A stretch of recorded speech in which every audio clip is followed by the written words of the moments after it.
Hello, this is lesson 6, and this is the resurrection and ascension of Jesus.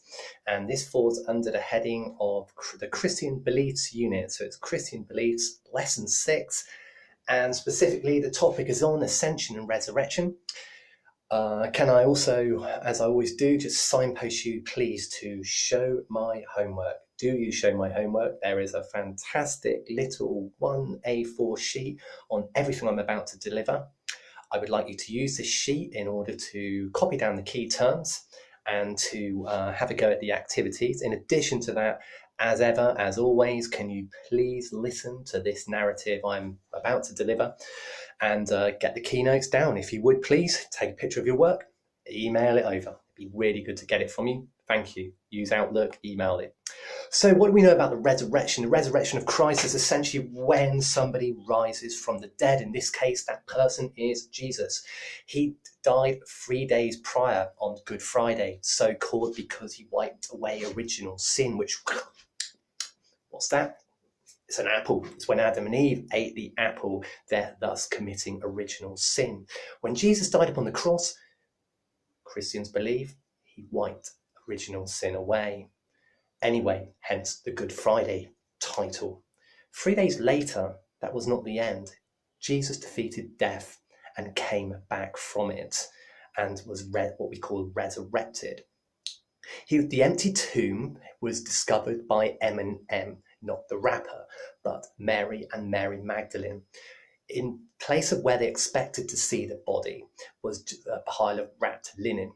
They were there to anoint it and had waited to the Sunday because, of course, they couldn't go on the Saturday. You know, he was crucified on the Friday, couldn't go on the Saturday because it was the Sabbath.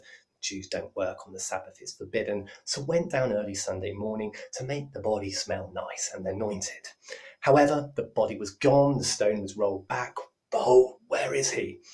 They were very confused. All Gospels report that the women were approached by something.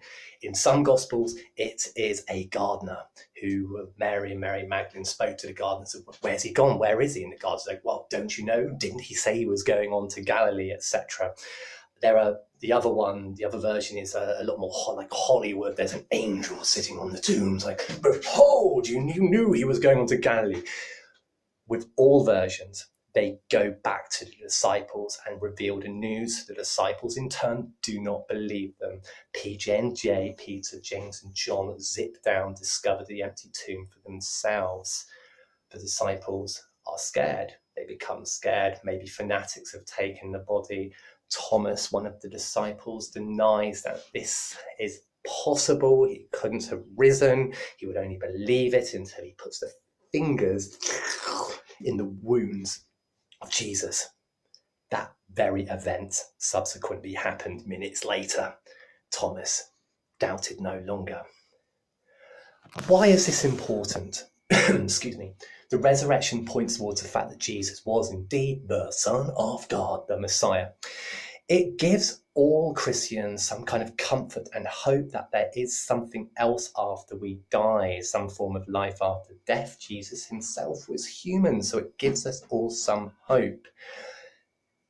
Another way is this was the marker for many Christians what set Christianity above other fledgling religions that subsequently failed. If it was not for that event, then Jesus arguably would never perhaps have proven himself as the Son of God.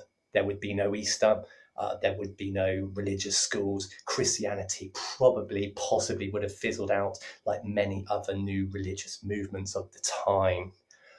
So we move on to the ascension.